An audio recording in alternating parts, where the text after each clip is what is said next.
Vilda Jessica Claudia Buan dari kelas Farmasi B semester 4. Saya akan menjelaskan mengenai fitokimia. Fitokimia berasal dari kata fitosemikal. Fito artinya tumbuhan atau tanaman, dan semikal artinya zat kimia.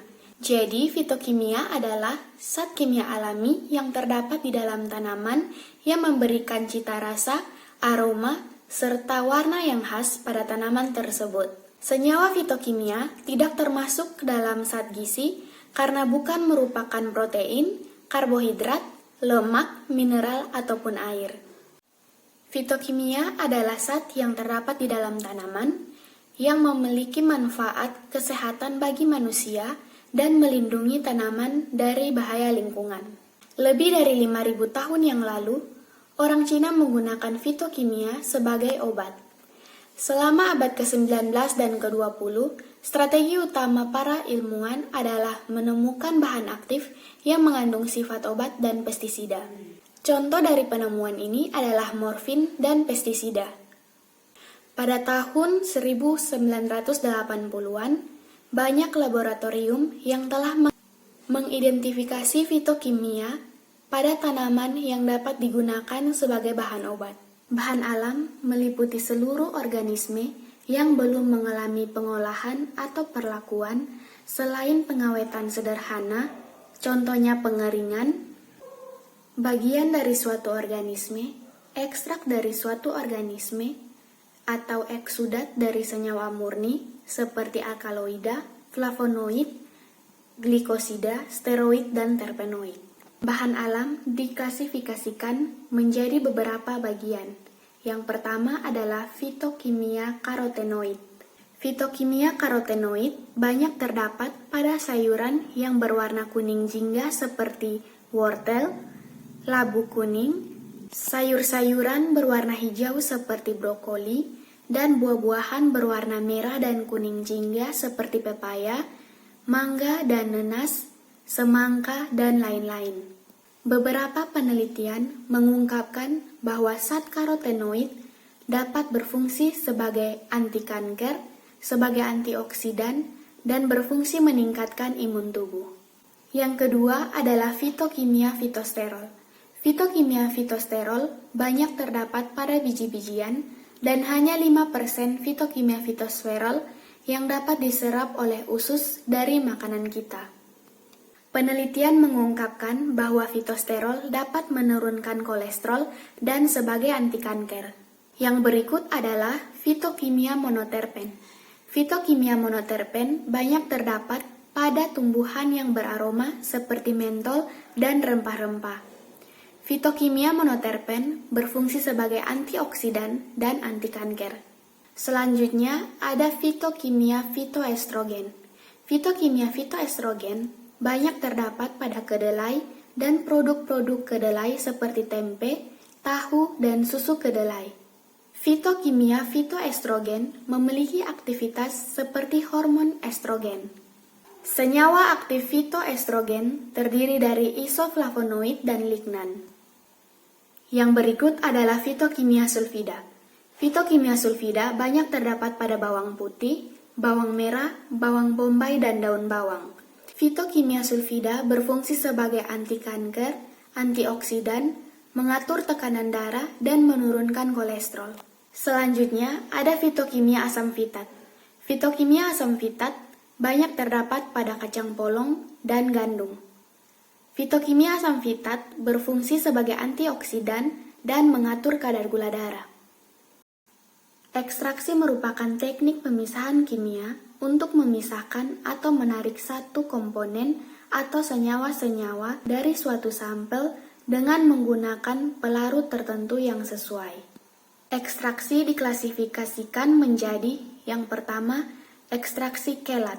Ekstraksi kelat berlangsung melalui pembentukan kelat atau struktur cincin. Yang kedua, ekstraksi solvasi.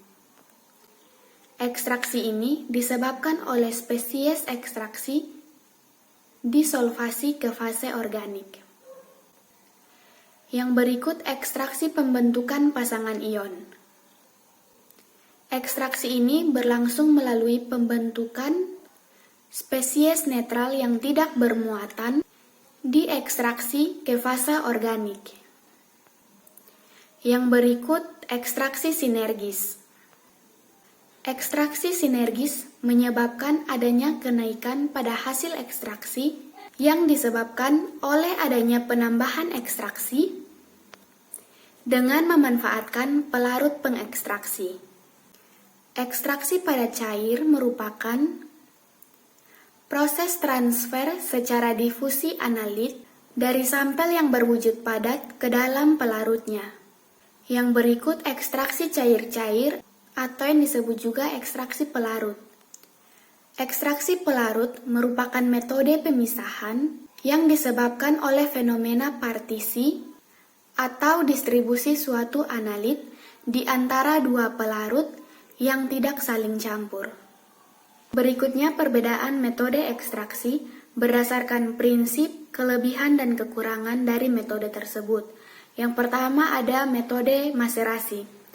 Prinsip metode maserasi yaitu penyaringan zat aktif yang dilakukan dengan cara merendam serbuk simplisia dalam cairan penyari yang sesuai selama 3 hari pada temperatur kamar terlindungi dari cahaya.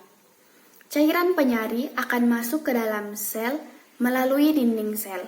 Isi sel akan larut karena adanya perbedaan konsentrasi antara larutan di dalam sel dengan di luar sel. Larutan yang konsentrasinya tinggi akan terdesak keluar dan diganti oleh cairan penyari dengan konsentrasi rendah. Hal itu dinamakan proses difusi. Peristiwa tersebut berulang sampai terjadi keseimbangan konsentrasi antara larutan di luar sel dengan larutan di dalam sel. Selama proses maserasi dilakukan pengadukan dan penggantian cairan penyari setiap hari. Berikutnya metode perkolasi. Prinsip metode perkolasi yaitu penyarian zat aktif dilakukan dengan cara serbuk simplisia dimaserasi selama 3 jam, kemudian dipindahkan ke dalam bejana silinder yang bagian bawahnya diberi sekat berpori. Cairan penyari dialirkan dari atas ke bawah melalui simplisia tersebut. Cairan penyari akan melarutkan zat aktif dalam sel-sel simplisia yang dilalui sampai keadaan jenuh. Metode selanjutnya adalah metode sokletasi. Prinsip metode sokletasi adalah penarikan komponen kimia yang dilakukan dengan cara serbuk simplisia ditempatkan dalam kelongsong yang telah dilapisi kertas saring. Cairan penyari dipanaskan dalam labu alas bulat sehingga menguap dan dikondensasikan oleh kondensor bola menjadi molekul-molekul cairan penyari yang jatuh ke dalam kelongsong, kemudian menyari zat aktif di dalam simplisia, dan jika cairan penyari telah mencapai permukaan sifon, seluruh cairan akan turun kembali ke labu alas bulat melalui pipa kapiler sehingga terjadi sirkulasi. Ekstraksi sempurna ditandai bila cairan di sifon tidak berwarna, tidak tampak noda jika di KLT, atau sirkulasi telah mencapai 20-25 kali. Metode berikutnya adalah metode reflux. Prinsip metode reflux adalah penarikan komponen kimia dilakukan dengan cara sampel dimasukkan ke dalam labu alas bulat bersama dengan cairan penyari lalu dipanaskan.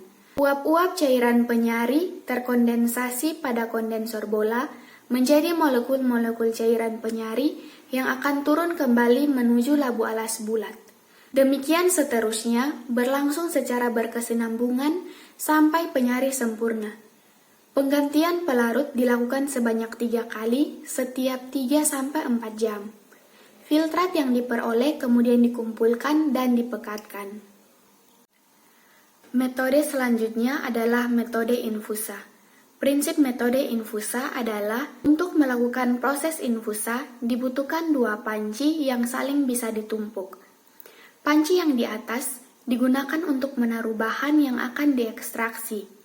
Sementara panci yang di bawah diisi air dan digunakan sebagai pemanas panci. Sehingga panas yang diterima panci atas tidak langsung berhubungan dengan api. Selanjutnya, perbedaan berdasarkan kelebihan dan kekurangan dari masing-masing metode. Yang pertama, metode maserasi. Kelebihan metode maserasi yaitu alat yang dipakai sederhana, hanya dibutuhkan bejana peredam, dan tanpa proses pemanasan. Lalu kekurangannya yaitu proses penyaringannya tidak sempurna karena zat aktif hanya mampu terekstraksi 50%, dan waktu yang digunakan lama tidak untuk bahan yang keras. Berikut kelebihan metode perkolasi, yaitu tidak memerlukan langkah tambahan, yaitu sampel padat telah terpisah dari ekstrak. Kekurangannya, kontak antara sampel padat tidak merata. Kemudian pelarut menjadi dingin sehingga tidak melarutkan komponen secara efisien. Yang berikut metode sokletasi. Kelebihannya yaitu dapat digunakan untuk sampel yang lunak dan tidak tahan terhadap pemanasan langsung. Pelarut yang digunakan sedikit dan pemanasannya dapat diatur. Kekurangannya, waktunya lama, jumlah bahannya terbatas, kemudian tidak bisa dengan penyari air, dan memerlukan energi listrik. Selanjutnya ada metode reflux, yaitu kelebihannya dapat mengekstraksi sampel yang besar dan tahan pemanasan langsung, serta kerugiannya yaitu membutuhkan volume pelarut yang besar. Yang terakhir metode infusa, kelebihannya peralatannya sederhana, mudah murah, dan dapat menyaring simplisia dengan pelarut air dalam waktu. Kurangannya yaitu sari yang dihasilkan tidak stabil. Perbedaan ekstraksi cair-cair dengan ekstraksi cair-cair berkesinambungan yaitu ekstraksi cair-cair, substansi yang diekstraksi terdapat dalam campurannya yang berbentuk cair. Sedangkan ekstraksi cair-cair berkesinambungan adalah ekstraksi dengan menggunakan pelarut yang sama, dipakai berulang-ulang sampai proses ekstraksi selesai. Peningkatan COVID-19 masih terus berlangsung di berbagai penjuru dunia. Para peneliti di seluruh dunia tetap terus mengupayakan serangkaian uji tes vaksin untuk menekan laju penyebaran COVID-19. Maka dari itu, meningkatkan tindakan pencegahan dengan semaksimal mungkin adalah salah satu hal yang wajib dilakukan. Berikut beberapa tips agar kita terhindar dari COVID-19. Tips yang pertama yaitu cuci tangan. Minimal mencuci tangan 20 detik menggunakan sabun dan air bersih yang mengalir. Tips yang kedua yaitu hindari menyentuh wajah dengan tangan. Tips yang ketiga yaitu menggunakan masker. Virus corona tidak menyebar melalui udara, namun penggunaan masker dapat meminimalisir penularan virus corona. Yang keempat, hindari interaksi langsung. Dengan menghindari kontak kulit dengan orang lain, Anda dapat mengurangi penyebaran virus corona. Yang kelima, physical distancing. Selalu perhatikan jarak fisik dengan orang lain minimal 1 meter. Tips yang keenam, selalu mencuci bahan makanan. Tips yang ketujuh adalah meningkatkan imun tubuh dengan melakukan aktivitas fisik secara rutin dan mengonsumsi makanan yang sehat yang dapat meningkatkan imunitas tubuh. Akhir dari video ini, saya mengajak kita semua untuk tetap di rumah, stay at home, untuk mengurangi penularan virus corona. Sekian penjelasan saya. Terima kasih.